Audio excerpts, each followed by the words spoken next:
Muito boa tarde, queridos amigos e amigas, colegas que têm aí participado desses vídeos, os alunos das terceiras séries do Colégio El Shaddai.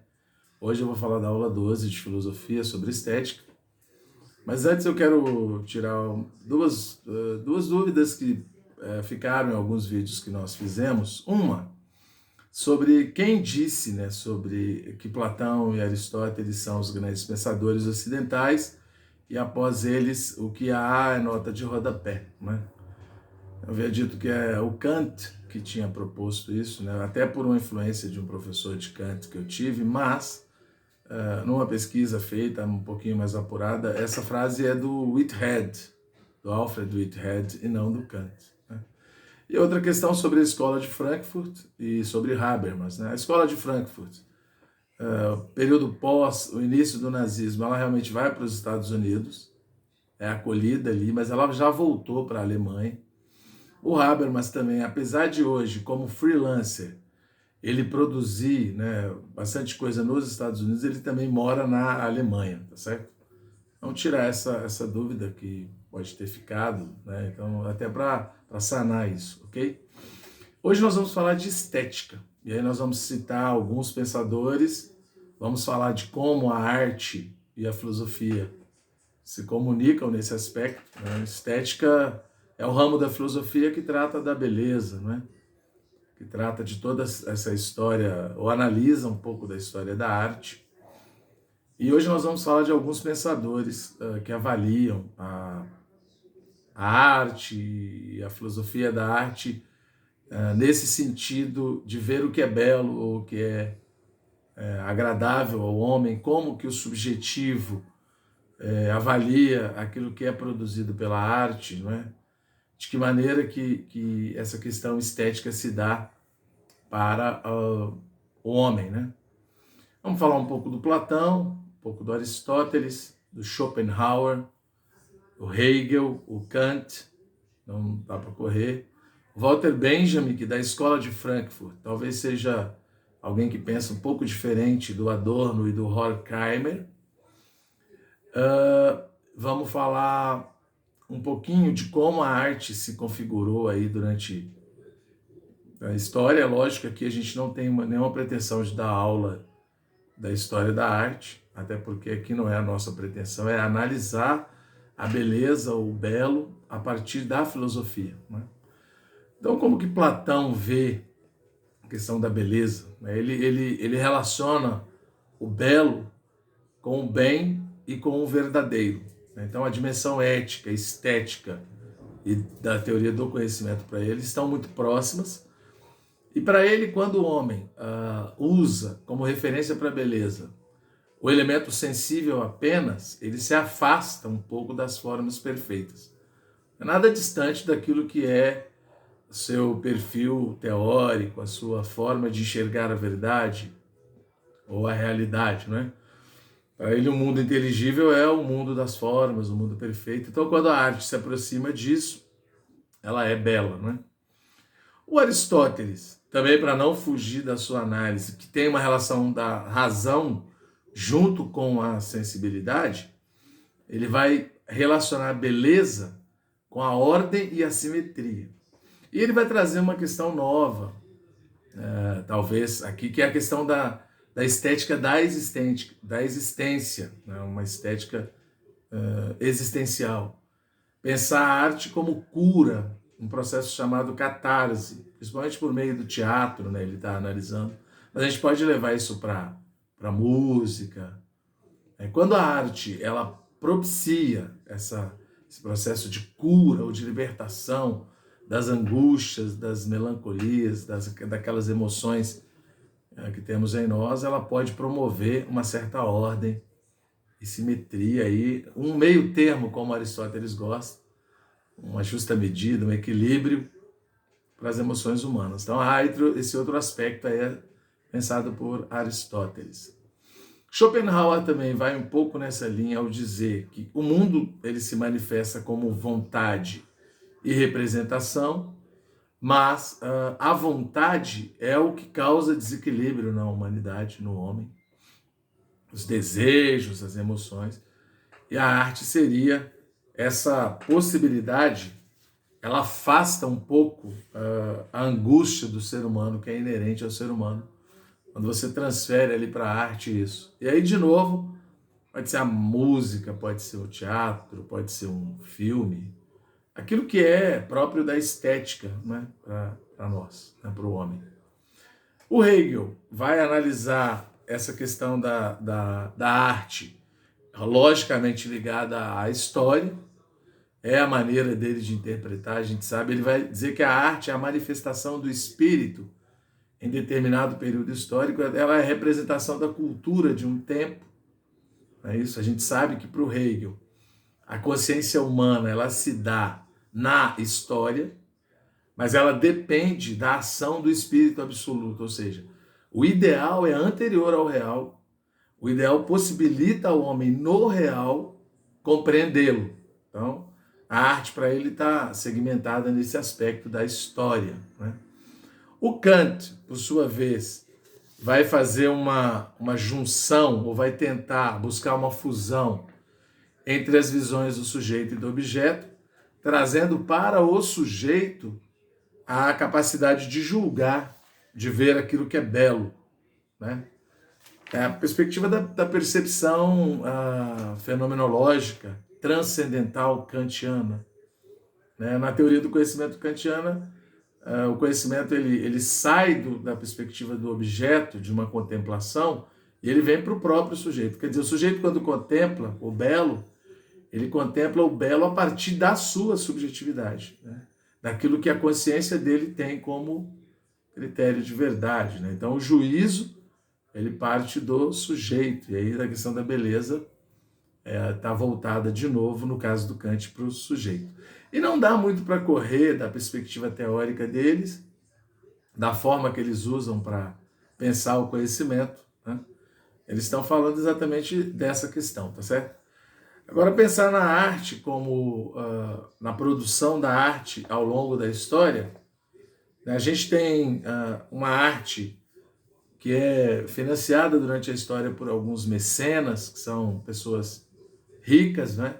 Ou pelo Estado, ao longo da história, e há uma certa dependência do artista dessas pessoas que financiam, né, o projeto artístico, tá certo?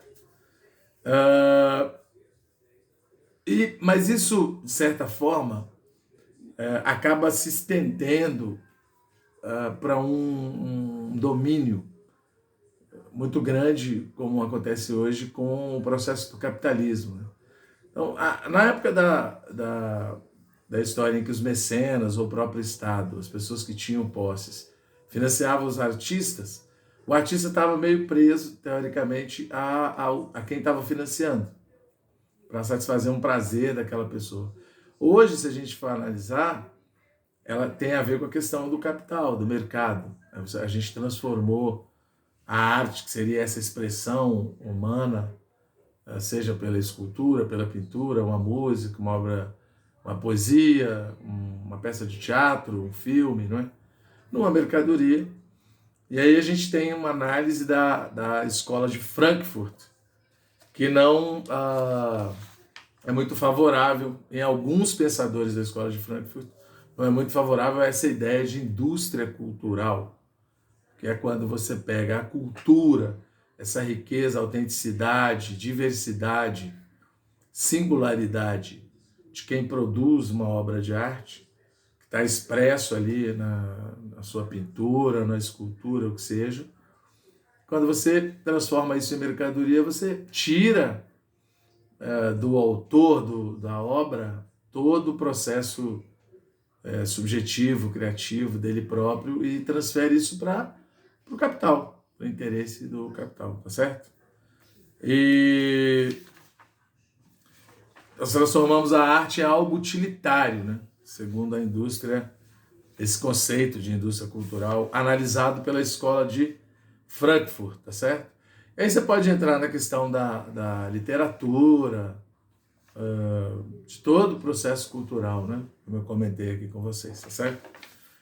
Ao longo da história, a gente tem um desenvolvimento da arte também próxima da técnica, e aí tem um pensador, que é o Walter Benjamin, ele vai valorizar essa evolução da arte com a utilização da técnica por meio da fotografia, até chegar ao cinema, que para ele é a sétima arte, né, considerada a sétima arte, seria algo espetacular para a liberdade humana, para a expressão da vontade, da liberdade humana.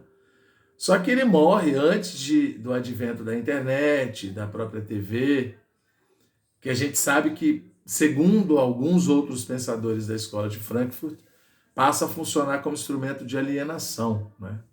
Então, mas o Walter Benjamin, quando ele está analisando a arte, a estética, nesse sentido do movimento, da capacidade de capturar a beleza por meio da fotografia, que a gente sabe que isso é um processo de evolução do próprio fazer artístico, né? Histórico. A gente vai chegar, no material de vocês, está falando de chegar até o ponto de uma arte mais conceitual, mais contemporânea, né? Uma arte abstrata, o surrealismo, né? Essas obras de arte que hoje qualquer coisa pode ser arte, porque hoje você está atrelado a como as pessoas aceitam aquilo, né? Tem até aqui na apostila de vocês uma obra famosa, o Urinol, que é produzido pelo Marcel Duchamp. Pega lá um lugar de urinar no banheiro, cria com aquilo uma obra de arte e as pessoas admiram isso. Tem um artista, Pollock, ele sai fazendo uma miscelânea de cores numa tela e aquilo depois impressiona as pessoas, né? Ou seja, você sai de um processo dessa ordem, dessa simetria da arte como mímese e passa para uma arte mais abstrata, mais conceitual. E a filosofia também está ajudando a pensar todo esse processo, tá certo? E a técnica que possibilitou essa evolução. E para finalizar, aí a gente vai falar um pouco da questão da indústria, conceito de indústria cultural desenvolvido pela Escola de Frankfurt, que também está presente aí no material de vocês. E principalmente o Adorno e o Horkheimer, eles fazem uma crítica ao processo de apropriação da cultura, ou da arte, ou do fazer humano, da diversidade humana, da criatividade humana, pelo capitalismo, transformando realmente todo esse processo em mercadoria, tirando das experiências relacionais humanas o que é próprio das obras de arte, né? A arte seria a manifestação dos sentimentos humanos na sua liberdade, na sua inteireza, na sua crueza, e muitas vezes. Então, quando você leva todo esse processo para o mercado, você tira essa originalidade. E aí você pode analisar essa questão estética existencial quando você também usa essa questão industrial, tecnocrata, de uma razão instrumental nesse processo. Por um lado, você tem a facilidade de disseminar teórica, cultura, mas por outro lado você perde a riqueza do regionalismo, da diversidade, da criatividade, da manifestação de um determinado processo espaço-temporal, né, da história genuína de um povo ou de um próprio indivíduo que experimentou algo para gerar arte. Por outro lado, a gente tem essa evolução realmente em todos os aspectos. Hoje, o próprio cinema, a questão da própria tecnologia, a gente tem um avanço muito grande. E até o conceito de arte, né, tal qual ele foi trabalhado ao longo da história.